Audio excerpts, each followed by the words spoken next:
Welcome back. Well, Lindsey Graham, who's seen as close to Donald Trump, is a Republican senator. He says that a decision on military action in Iran is weeks and not months away. Well, joining me now to discuss is Strategic Analysis Australia Director Michael Shoebridge. Michael, good to see you.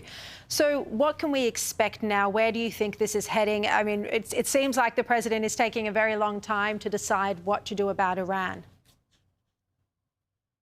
Well, Sharri, I think he's really putting in place what he needs to conduct strikes on Iran, because he's now sending a second aircraft carrier, the Gerald Ford, America's largest aircraft carrier, to double down on American military power in the Gulf.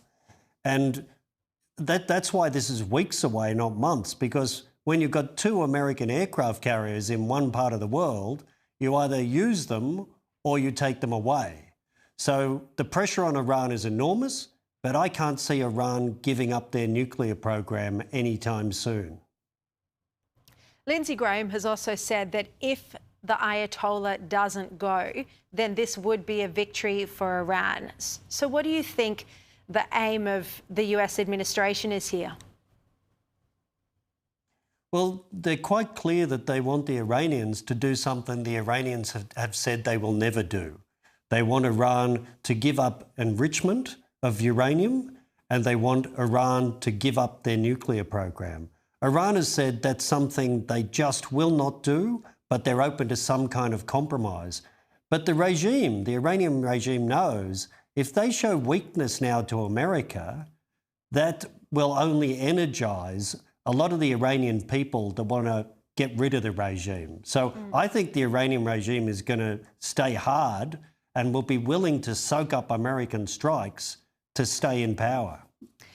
You know, you just said a moment ago that the US is still getting its assets, its military assets in place in the region, including a second aircraft carrier.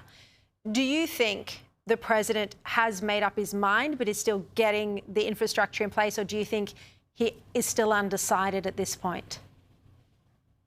I think he's open to a surprising change in the Iranian position, but he can't really expect that. Maybe he thinks that this overwhelming US military power he's putting there will change the Iranian regime's mind. But for the regime, it's probably their survival in power in Iran that they see as at stake. And battening the hatches down and withstanding American strikes probably looks like their best option.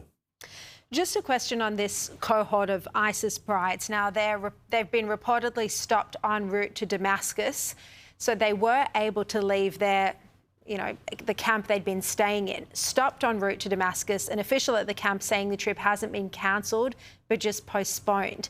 So how do you expect this is going to play out? Do you think they'll go to a country like Lebanon first, and then from there, with their legally documented Australian-issued passports, catch a flight to Australia? Well, they have a right of return to Australia, as any Australian citizen does.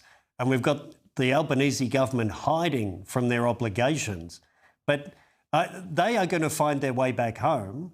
And to have a government that says, we're closing our eyes to this, we'll be as surprised as anyone if our citizens return, I think is the worst position to be in.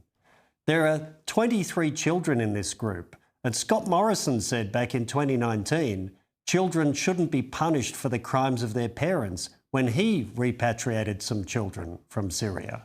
So unless we've become less compassionate and more hard-hearted than Scott Morrison, I think the government should do the right thing and manage the problem. Well, out of those 23 so-called children, 3 are teenagers, so not children in the strict sense, teenagers. And there hasn't been an assessment in nearly 4 years, so we just don't know the extent of the problem. All right, Michael Shoebridge, great to have you on as always. Thank you so much.